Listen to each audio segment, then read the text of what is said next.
নমস্কার বন্ধুরা, হেলদি ক্যাটাসে আরো একটা নতুন এপিসোডে আপনাদের সবাইকে স্বাগত। আমি বরুণ সিং, আপনারা দেখছেন হেলদি ক্যাটাস। খান হেলদি, থাকুন হেলদি। আজকে যে রেসিপি বানাবো খুবই কমন রেসিপি, সবাই বানান, তা আমিও বানাবো নিজের মতন। তা যেন খুবই টেস্টি হয় আর খুব হেলদি হয়। তা আজকের রেসিপি ছানা পনির কারি। ছানা পনির বানাবার জন্য কি কি জিনিসপত্র লাগে চলুন একবার দেখে নিই।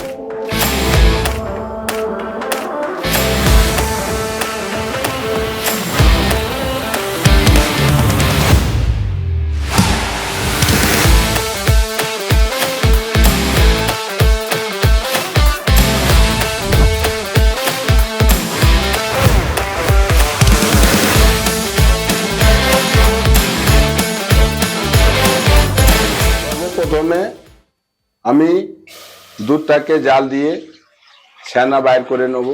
ছানাটা তৈরি করার জন্য আমি লেবু ইউজ করব।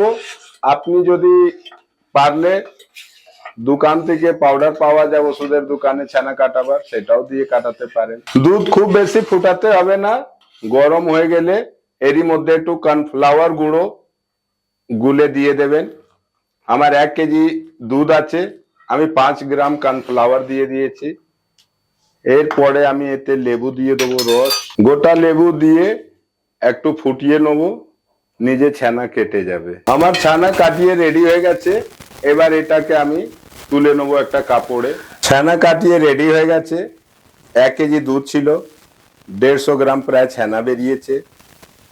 আর আপনাদের দেখাবার জন্য, যদি আপনারা বাড়িতে ছানা না কাটাতে পারেন তাহলে দোকান থেকেও আপনি ছানা এনে করতে পারেন। তো এই যে ছানা কাটিয়ে নিলাম, এর থেকে পনিরও বানানো যায়। আমি বানাবো ছানা পনির। তা আপনারা আস্তে আস্তে দেখতে থাকুন আমি কিভাবে ছানা পনির বানাই। দুটো ছানাকে একসাথে মিশিয়ে দিলাম, আর একে হাত দিয়ে খুব ভালো করে আমি 2-4 মিনিট চটকে নেবো, মাখা মাখা হয়ে যাবে। তো ছানা ভালো করে মাখিয়ে নিয়েছি। একে একটা চকের উপরে পাতলা কাপড়ে দিয়ে দিলাম। আর আপনার যেরকম সুবিধে হবে সেরকম জায়গাতে ছানাটাকে খুব সুন্দর আধা ইঞ্চি মোটা করে একে জাগ দেবেন প্রায় আধা ঘন্টা।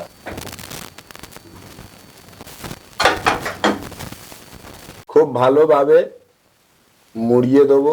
এরপরে আপনার কাছে যা জিনিস একটা ভার থাকবে এর উপরে চাপা দিয়ে দেবেন। এর উপরে একটা ঢাকা দিয়ে দিলাম, একটু চেপে দিলাম।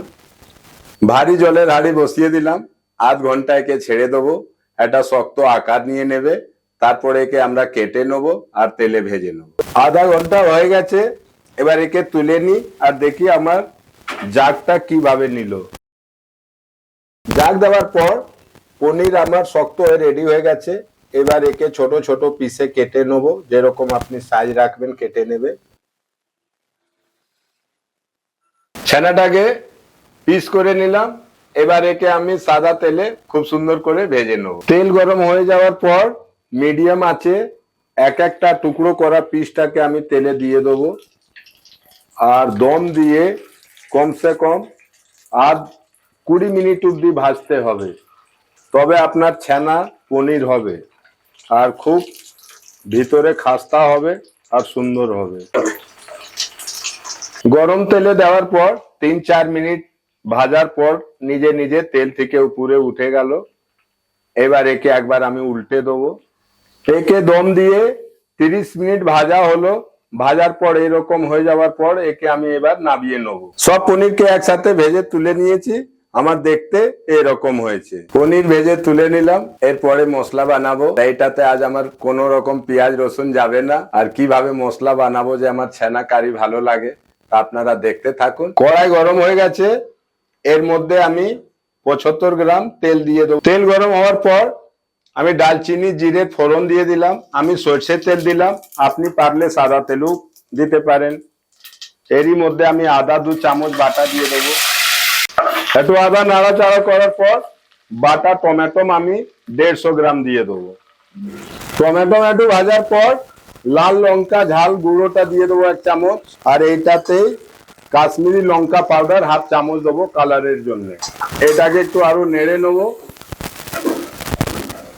এটাকে 1-2 মিনিট নাড়াচাড়া করার পর 1 চামচ ধনে গুঁড়ো দিলাম, 1 চামচ জিরে গুঁড়ো দিলাম, আর হলুদ খুব বেশি কালার হবে না, 1/2 চামচ দিলাম। আমি কাজু আর টক দই বেটে নিয়েছিলাম, সেটা দিয়ে দেবো প্রায় 100 গ্রাম বাটা। এবার একে খুব ভালোভাবে নেড়ে 1-2 মিনিট। তা দেখুন আমার মশলা কি সুন্দর তৈরি হতে চলেছে। মশলা ভাজা হয়ে গেলে তেল ছেড়ে দেবে, তারপরে 100 গ্রাম সামান্য আগে জল দিয়ে দেবো। একটু ফুটে গেলে স্বাদ মতন নুন আর স্বাদ মতন চিনি দিয়ে দেবো। এইকে একবার ভালো করে নেড়ে নেবো। আমার মশলা রেডি হয়ে গেছে। এবার দরকার মতন এতে আমি জল দিয়ে দেবো। এইটাতে বেশি পাতলা করব না, প্রায় 200 গ্রাম জল দিয়ে দিলাম। এটা ফুটে গেলে আমি ছানা ভাজাটা দিয়ে দেবো। ঝোলটা ফুটে গেলে এতে আমি সব ছানা ভাজাটা একসাথে দিয়ে দেবো। একে হালকা হাতে একবার নেড়ে নেবো, আর এরই মধ্যে ঘি আর খোয়া ক্ষীর আছে আমার, সেটা দিয়ে দেবো। 50 গ্রাম খোয়া ক্ষীর এরই মধ্যে দিয়ে দিলাম গুঁড়ো করে, আর 1/2 চামচ ঘি দিয়ে দেবো।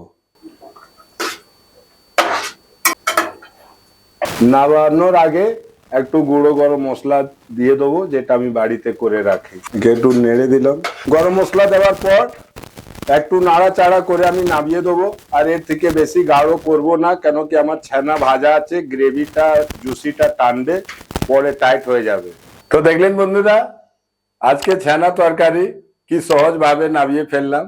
আপনারাও বাড়িতে বানান, খান, আর ভালো লাগলে আমাকে কমেন্টসে জানান।